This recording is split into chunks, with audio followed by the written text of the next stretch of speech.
Let us discuss homologous organs in case of plants. Like animals provide an evidence for homology, plants also provide an evidence for homology. For example, we are going to discuss two examples in case of plants. We are going to discuss thorns and tendrils and leaf modifications, which are going to prove the evidence for evolution because they all are homologous organs. Let us have a look. If we talk about the thorns and tendrils, we have taken two examples of two plants, Bougainvillea and Cucurbita. When you look at Bougainvillea and Cucurbita, what you see? One has thorns and the other has the structures which are tendrils. Thorns and tendrils are homologous to each other. Why are they showing homology? Because they have the same basic origin, they have the same basic structure. If you look at thorns and if you look at tendrils, they are at the axial position to the plant and they are both what? They are the modifications of the branches of the plant. So, the basic origin is same, the basic structure is the same, but the functions are entirely different. Why the functions are entirely different? Because as you know that thorns provide protection and tendrils provide support to the plant. So, protection and support, they are entirely two different functions.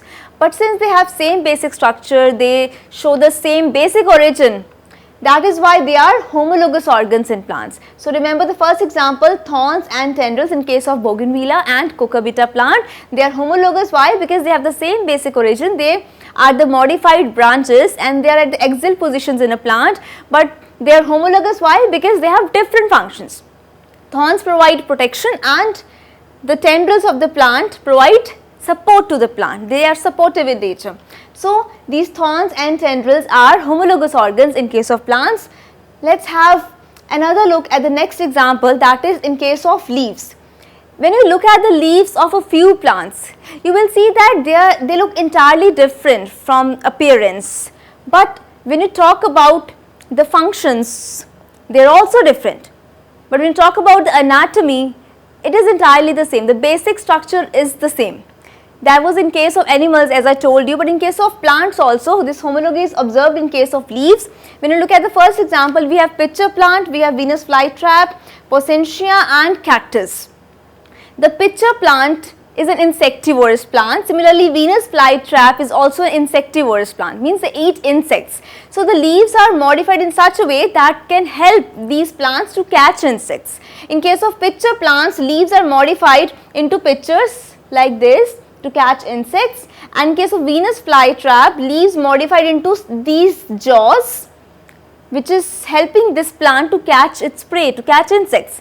So, these are nothing but the modifications of leaves. So, in these plants the leaves are modified into different structures, but the function is entirely what? The function is different, right? In case of these plants, these are bright red leaves which resemble the flower petals, and in case of cactus the leaves have been modified into spines. So, from outer look you will see that these look entirely different. This does not look like a leaf, right? This does not look like an ordinary leaf, this also does not look like an ordinary leaf, and these are spines, they do not look like leaves actually. So, the appearance is entirely different, but the basic structure is same. What is the basic plan? The basic plan is that these all are the modifications of leaf. So, they are homologous to each other because they have the same basic origin, they are the same, they all are the leaves, but their functions different. These plants have such leaves that they are helping them to catch their prey, to catch insects, and the spines in case of cactus is for protection. So, the leaves are modified into different structures, they are performing different functions, but they are actually only the leaves. So, the modifications of leaves in these plants is an example of homologous organs. Let us move next. If you talk about the leaf spine in barberry plant, this is a barberry plant and this is a wild pea plant. In case of barberry plant you see thorns, and in case of pea plant you see some tendrils. Both the thorns and the tendrils in case of pea plant and barberry plant, they both are leaf modifications. They have originated from the leaf, but the functions are entirely different. You can make out that thorns are helping for protection, thorns provide protection to this plant, and in case of tendrils in this plant, the tendrils are providing what? Support to the wild pea plant, right? Since it has a weak stem, it takes the help of these tendrils, this modified leaf structures, to climb up.